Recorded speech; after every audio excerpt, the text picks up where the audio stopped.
लोकसभा चुनाव के हर फेज में मतदान के दौरान रियल टाइम में चुनाव आयोग मत प्रतिशत यानी वोटिंग परसेंट का जो डेटा शेयर कर रहा था उसे अपडेट कर शेयर किया गया तो बवाल हो गया। अंदाजा तो ये भी लगाया जा रहा है कि अपडेटेड आंकड़ों के मुताबिक 4 चरणों में 1 करोड़ से भी ज्यादा वोट्स का अंतर आ रहा है। इसे लेकर अब सुप्रीम कोर्ट ने भी चुनाव आयोग से जवाब मांगा है।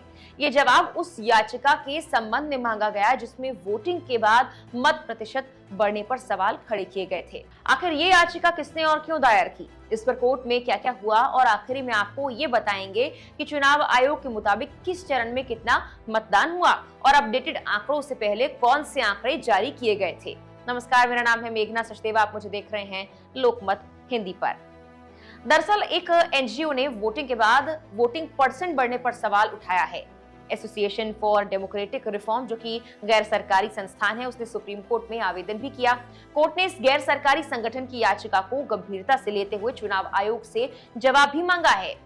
एनजीओ को अंदेशा था कि वोटिंग परसेंट में वृद्धि का हवाला देते हुए इलेक्ट्रॉनिक वोटिंग मशीनों को बदलने की आशंका है। कोर्ट ने चुनाव आयोग को 24 मई तक जवाब दाखिल करने का आदेश भी दे दिया है। एडीआर ने चुनाव आयोग को मतदान समाप्त होने के 48 घंटे के अंदर मतदान के आंकड़े एकत्रित करने और प्रकाशित करने का निर्देश देने की मांग कोर्ट से की थी। दरअसल पिछले चरणों में चुनाव हो जाने के काफी वक्त बाद चुनाव आयोग की तरफ से अपडेटेड मत प्रतिशत के आंकड़े जारी किए गए थे।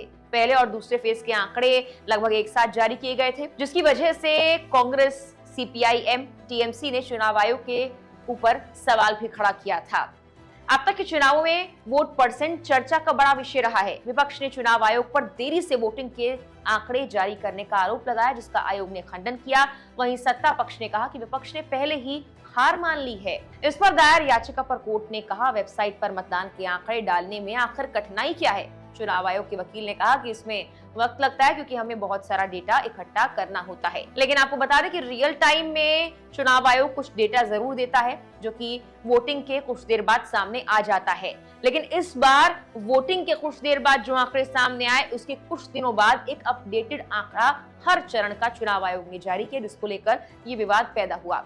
बात की जाए अब तक हुए 4 फेज के मतदान की, तो चुनाव आयोग के मुताबिक पहले 4 चरणों में 66% से ज्यादा मतदान हुआ था। वहीं अब तक 45 करोड़ लोग मतदान कर चुके हैं। आयोग ने जो फाइनल आंकड़े यानी अपडेटेड आंकड़े जारी किए हैं, पहले उस पर गौर करते हैं। पहले चरण में 66.14% मतदान हुआ। दूसरे चरण की बात की जाए तो इसमें 66.71% मतदान हुआ। तीसरे चरण की बात कर ली जाए तो इस फेज में 65.69% मतदान दर्ज किया गया, जबकि चौथे फेज में यह आंकड़ा 69.16% रहा है। हालांकि ये तो अपडेटेड आंकड़े हैं, इससे पहले भी कुछ आंकड़े आयोग ने जारी किए थे वोटिंग के कुछ ही घंटों बाद। पहले फेज वाले दिन जो आंकड़े जारी हुए थे उसके मुताबिक 62% से ज्यादा वोटिंग हुई थी। दूसरे फेज में भी शुरुआती तौर पर जो आंकड़े सामने आए थे, बताया गया था कि 60.96% मतदान हो गया है। तीसरे फेज में अनअपडेटेड आंकड़ों के मुताबिक 65% के आसपास मतदान हुआ था और चौथे चरण में मतदान होने के बाद रात 8 बजे बताया गया था कि 62.84% मतदान हुआ है। अब आप दोनों आंकड़ों में अंतर खुद देख सकते हैं। एक आंकड़े हैं जो जिस वक्त वोटिंग हुई उसके कुछ घंटों बाद ही जारी कर दिया गया और एक आंकड़ा चुनाव आयोग ने अपडेटेड आंकड़ा कहते हुए जारी किया, जिसको लेकर तमाम पार्टियां भी अब चुनाव आयोग को घेर रही हैं। फिलहाल के लिए इस वीडियो में इतना ही। नमस्कार।